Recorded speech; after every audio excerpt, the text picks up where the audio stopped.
जय श्री महाकाल। आज हम बात करेंगे शिव भक्त देवगुरु बृहस्पति जी द्वारा शिव आराधना। संसार की सृष्टि करने की इच्छा से ब्रह्मा ने मरीचि, अत्रि, अंगिरा आदि मानस पुत्र उत्पन्न किए। उनमें अंगिरा के एक आंगिरस नामक पुत्र हुए। वे शैशवावस्था में बड़े ही बुद्धिमान और विद्वान थे। वे सब शास्त्र तत्व जानने वाले, वेदों के पारंगत, बड़े रूपवान, गुणवान और शील संपन्न थे। उन्होंने भगवान शंकर की आराधना प्रारंभ करी। परम पावनी काशी नगरी में शिवलिंग की स्थापना करके वे घोर तपस्या करने लगे। तपस्या करते हुए उनके जब 10,000 वर्ष बीत गए, तब जगदीश्वर देवादिदेव महादेव उस लिंग से प्रकट होकर कहने लगे कि मैं तुम्हारी तपस्या से परम प्रसन्न हूँ। अपना अभीष्ट वर मांगो।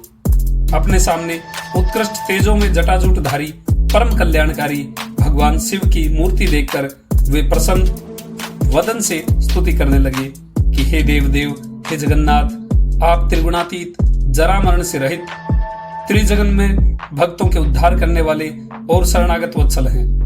आपके दर्शनों से ही मैं धन्य हो गया हूँ। मेरी समस्त कामनाएं पूर्ण हो गई हैं। आंगिरस की ऐसी स्तुति सुनकर भगवान आशुतोष ने और भी प्रसन्न होकर उन्हें अनेक वरदान दिए। उन्होंने कहा कि हे आंगिरस, तुमने बहुत बड़ा तप किया है, इसलिए तुम इंद्र आदि देवताओं के पति और ग्रहों में पूज्य होगे और तुम्हारा नाम बृहस्पति होगा।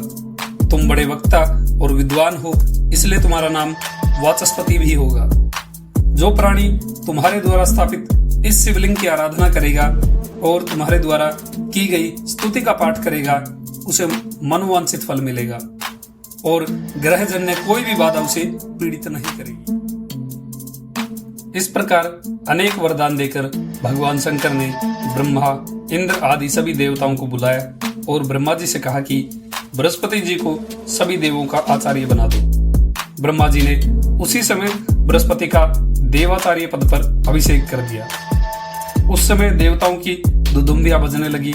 इस प्रकार भगवान शंकर के अनुग्रह से आंगिरस ने वो पद पाया जिससे बढ़कर स्वर्गलोक में कोई दूसरा पद हो ही नहीं सकता। उनके द्वारा स्थापित बृहस्पतिश्वर के पूजन से प्राणी प्रतिभा संपन्न हो जाता है तथा उसे अभिष्ट सिद्धि की प्राप्ति होती है और वो गुरुलोक में प्रतिष्ठित होता है। यह प्रसंग है स्कंद पुराण काशी खंड का। जानकारी अच्छी लगी हो तो वीडियो को लाइक करें, शेयर करें। आपका दिन शुभ हो। जय श्री महाकाल।